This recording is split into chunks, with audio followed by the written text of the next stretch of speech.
안녕하세요. 가족법 전문 1호 이혼 전문 변호사 조인섭입니다. 이번 시간에는 이혼 전문 변호사란 무엇인가, 그리고 어떤 이혼 전문 변호사를 선택해야 하는지에 대해서 알려드리겠습니다. 우선 우리가 보통 이혼 전문 변호사라고 할 때는 대한변호사협회에 등록된 이혼 전문 변호사를 생각을 합니다. 그 대한변협에 등록된 이혼 전문 변호사라고 하는 거는요, 보통 3년간 30건 정도의 이혼 사건을 처리를 하고 일정 수 이상의 강의를 들으면 이제 이혼 전문 변호사로 등록을 할 수 있게 해주는 거거든요. 근데 사실 우리가 보통 이제 전문 변호사라고 하면은 전문의와 이제 동급 정도의 개념으로 생각을 합니다. 근데 이제 전문의를 따려면 인턴 레지던트 이제 다 해가지고 전문의 시험을 합격해야 되잖아요.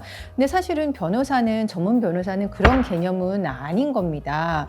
근데 생각을 해보면 물론 30건 많을 수도 있지만 3년간 30건이라고 하는 거는 한 달에 한 건 정도도 이혼 사건을 선임을 안 했다는 거거든요. 그러면 저희 신세계로는 한 달에 몇 건 정도를 진행을 하느냐?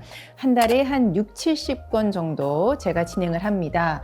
그러면 한 달에 한 건 정도 못 되는 사건을 선임한 변호사와 한 달에 6, 70건 정도의 사건을 진행하는 변호사, 어디가 이제 더 전문성이 있을지는 이제 한번 생각을 해보시면 될 것 같고요. 전문 변호사라고 해서 꼭 그렇게 내가 생각하는 것 정도로 경험이 많지 않을 수도 있다. 근데 그래서 이런 전문 변호사 자격증과 관련해서 변협 내부에도 약간의 비판의 목소리가 있었어요. 그래서 2016년도에 그 신전문 변호사 제도를 이제 도입을 했고, 신전문 변호사 제도는 변호사 경력 5년 이상의 이제 진행 사건 이제 한 50건인가 되고, 들은 강의 수도 훨씬 더 많은 강의를, 그래서 이 전문 변호사 제도를 강화한다고. 근데 이렇게 너무 강화가 되니까 이 신전문 변호사 이제 제도는 흐지부지 됐습니다. 2016년도에 신전문 변호사 제도 진행할 때 제가 이제 가족법 전문 1호 변호사로 이제 등록이 됐습니다.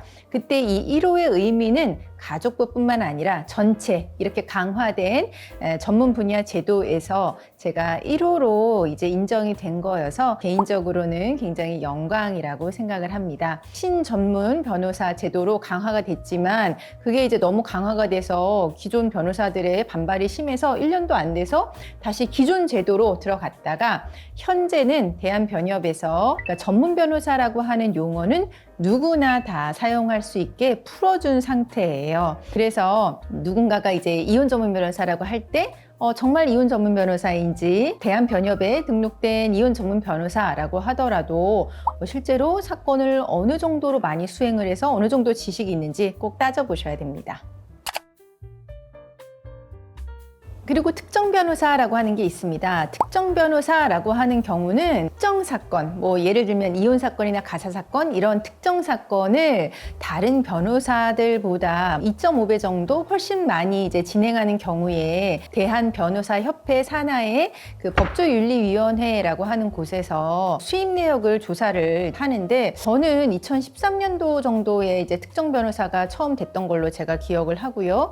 그때 이후에 특정 변호사로 지정이 돼서 제가 정밀심사 대상이 된 적이 있어요. 거의 사무실을 탈탈 털 정도로 정밀심사를 받았었는데, 그때 이유를 들어봤더니 제가 사건을 너무 많이 해서 저희 신세계로가 사건이 굉장히 많아서 혹시 브로커를 쓰고 이렇게 사건을 많이 한 거 아닌가, 이런 의심이 들어서 그랬다라고 하는 이야기를 전에 들었었습니다. 저희 신세계로는 2013년도부터 이제 특정 변호사로 지정이 돼 있고 사건 굉장히 많이 하고 있습니다.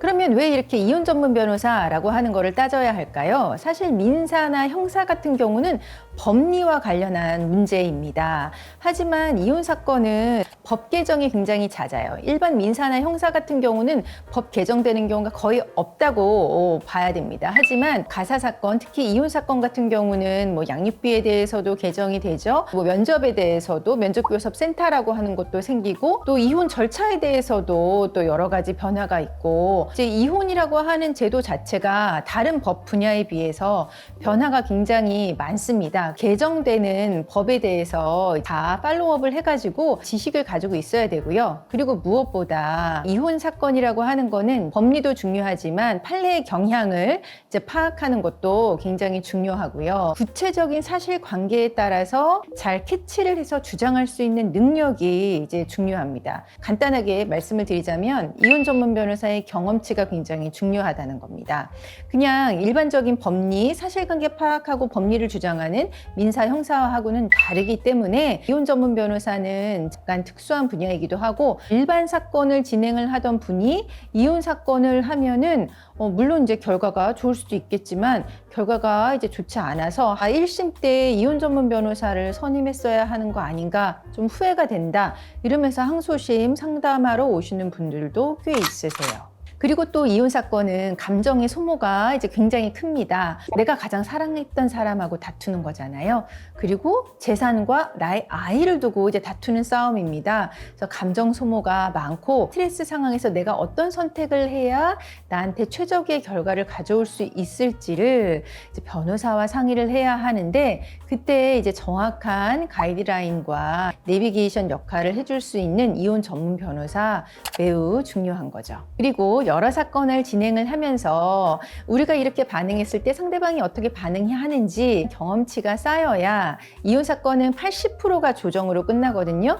조정 과정에 있어서 협상 능력이 극대화될 수 있습니다. 그래서 이혼 사건은 사실은 이혼 전문 변호사에게 맡기는 게 맞습니다. 사실 저희가 큰 병에 걸리면 저희가 대형 병원을 찾는 이유는 뭡니까? 물론 이제 훌륭한 의사분들이 있긴 하지만 그것뿐만 아니라 그 병원에서 많은 이제 숫자의 환자를 치료를 하고 임상 경험이 쌓이면서 거기에 대한 데이터가 이제 확보가 되고 경험치가 쌓여 있기 때문에 큰 병원을 찾고 치료를 하는 거죠. 사실 이혼 사건도 마찬가지입니다. 한 달에 한 건 선임하는 변호사와 한 달에 6, 70건 선임하는 이제 변호사의 경험치는 다를 수밖에 없습니다. 물론 이제 한 달에 한 건 이상 많은 사건을 선임할 수도 있지만 사실 저희가 보통 변호사로서 이제 이야기를 하다 보면은 한 달에 그 변호사가 핸들링할 수 있는 사건 수 보통 한 4, 50건, 정말 많아야 6, 70건 정도입니다.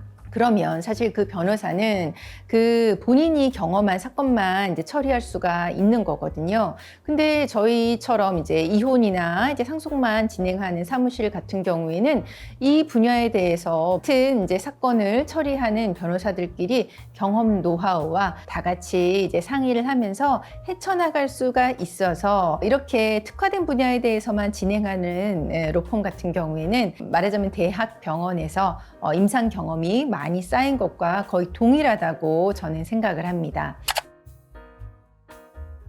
이혼 전문 변호사 중에 가장 중요한 부분은 소통입니다. 저희 신세계로는 의뢰인이랑 저랑 이제 또 같이 진행하는 변호사랑 담당 실장님이랑 직원이랑 다 같이 통할 수 있는 창구를 만들어 놓고 피드백을 계속 드리면서 진행을 하는데요. 근데 그렇게 진행하는 사무실이 거의 없는 것 같기는 하더라고요. 의뢰인들의 불만 중에 하나는 자기 사건이 어떻게 진행되고 있는지 모르겠고 내가 물어봐도 거기에 대한 답도 없고 시간만 흐르고 도대체 이게 소통이 안 된다 이런 불만이 있으신데 저희 신세계는 그렇지는 않습니다. 근데 이제 이혼 사건 같은 경우는 스트레스가 굉장히 올라간 상태에서 진행을 하게 되고 소통이 더더욱 중요하거든요. 소통이 잘 되는 사무실 반드시 선택하셔야 됩니다. 상담을 받다 보면 이거는 무조건 이깁니다. 100% 가능합니다.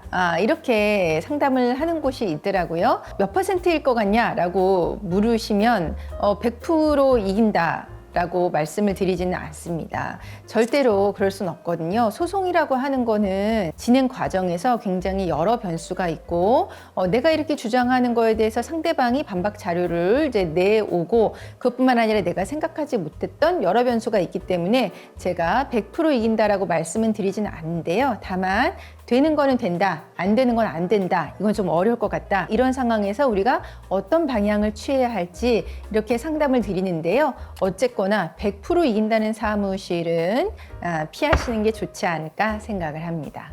이혼 전문 변호사 모두 다 전문가라고 하고 모두 다 본인을 선택해 달라고 주장을 하는데요. 부디 경험이 많은 변호사를 선택하셔서 나의 이혼 사건 최선의 결과로 마무리 지으실 수 있기를 바라겠습니다. 구독과 좋아요 눌러주세요. 감사합니다. 조인서 변호사 이혼 상속 전문 가족법 1호 변호사 20년 태극권 수령까지 하신 변호사 이런 변호사는 두 번 다신 없을 거야.